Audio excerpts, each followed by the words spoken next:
when I started poker, I played.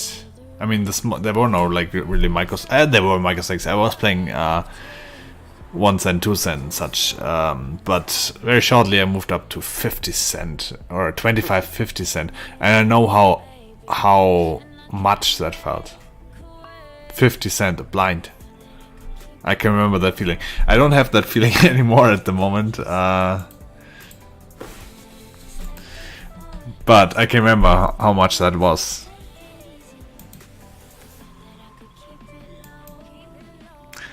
So when I started, at some point I decided, okay, if I play less tables and concentrate really hard and only take the really high EV spots and so on, and make notes and whatever,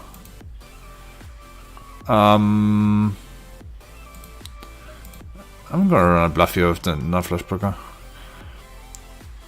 Then I can probably.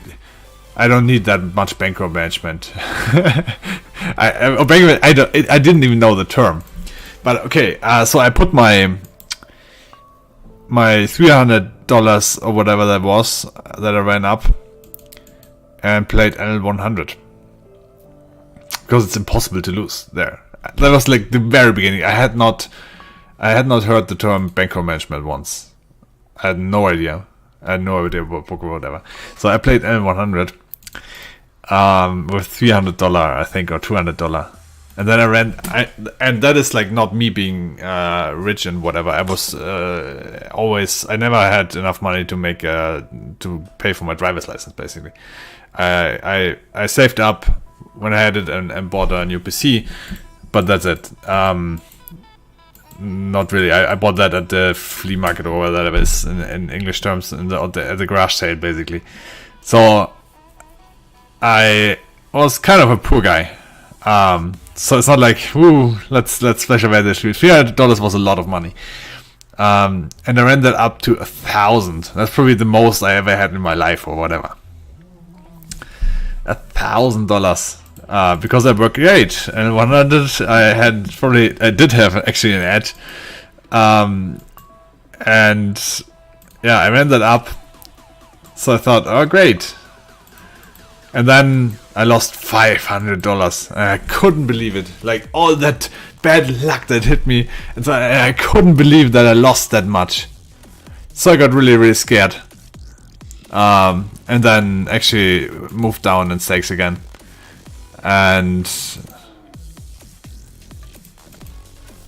yeah, and actually googled the term, or in the one forum actually by Sebastian Rutenberg, he had, I don't know what it's called, Miami Vice forum or whatever. That's where I learned about that.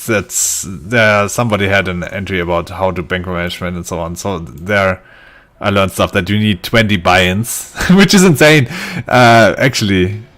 So I would not recommend playing with 20 buy-ins even nowadays. But in that they recommended a 20 buy-in bankroll management. And I thought, like, what, 20 buy-ins? Okay, yeah, that makes more sense. And then I was running at a 20 buy-in management, and at some point I discovered the variance calculation and so on. Then I was at 100 big blinds, 100 buy-in bankroll management, pretty much.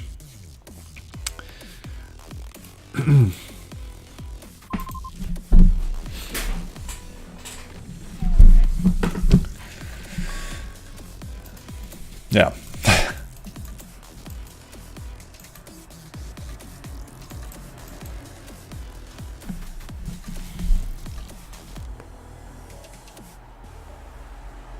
Yeah, so I moved down with my $500 and went from there. I probably had some. Yeah, I might move to $7 heads up SNGs or something at that point, I think.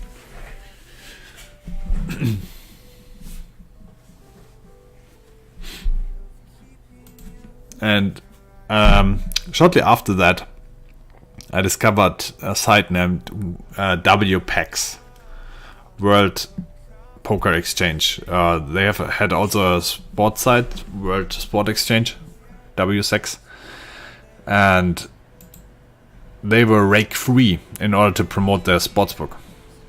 It was the first rake-free side, completely rake-free. You would get 100% rake back at the end of the month.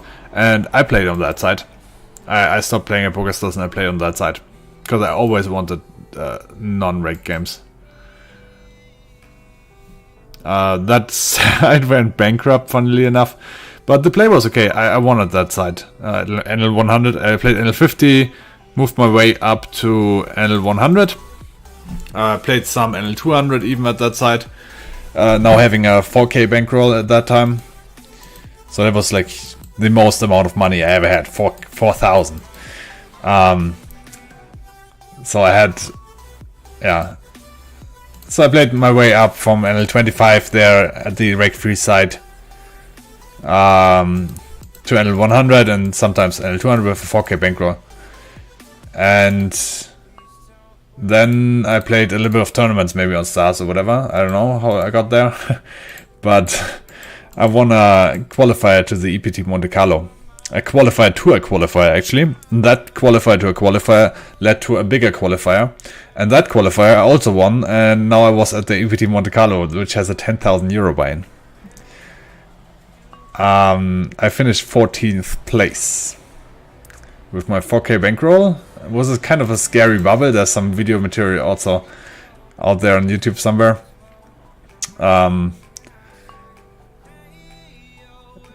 It was a scary bubble, and Van Vaswanier was kind of exploiting me there. And shortly before the bubble burst, I knew that guy, Van Vaswanier. I assumed he was raising 100% of the hands because he knew I was scared and they were scared, whatever. So I assumed, I mean, I might not be wrong, I might not be right at the time, but he might have raised at the cutoff 100% of this range. I don't know. And I moved all in at the direct bubble with ace-9 offsuit.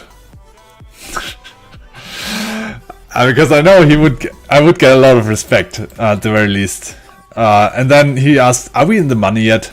And I was like, "Oh shit," sweating all over. And I was like, "No, we are not on the money. Fold." And he had Queen Jack off. I saw after it. I thought like, okay, maybe he has like something Ace Queen offsuit, and Lau thinks, oh, does he have King's Ace King or whatever? I don't know what I was thinking. And so I saw later he had Queen Jack off and was considering to call. Are you kidding me? If he would have called and busted me there. But he folded, and I made it into the money, and actually went to place 14th, which got me a cash of 54,000 euros, which is like 10xing my biggest live roll I ever had, which was huge. I remember that I didn't even want to win that tournament because there was like so much money. I couldn't believe 50,000. And yeah, from that 50,000 I deposited 17,000 or 14,000 rather onto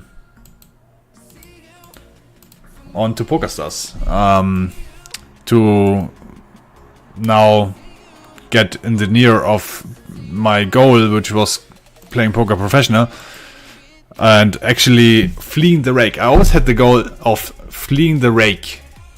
So I knew at 510 if I would play, the rake would be low enough so I can actually win at that game. That was the goal I had. Get to 510. First of all, then you can make enough to actually live off that. And second of all, the rake would be low enough so I can actually win, even though the players might not be that bad or whatever. So I deposited 14,000 at PokerStars and started playing L400, I think, with that. Quickly won a little bit, moved up to 510, got crushed.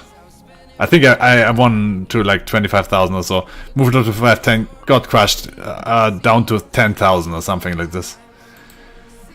And oh shoot! And from there, I won. Yeah, I had a more recent bankroll management now. Played a little bit 400, then played L600, L10, 510, which was the gold stake I had, and yeah, won there quite decisively. So that was my little story of how poker started for me. The short version. It was not really short, wasn't it? But yeah, back then when L50 and 25 50 cent was a lot of money.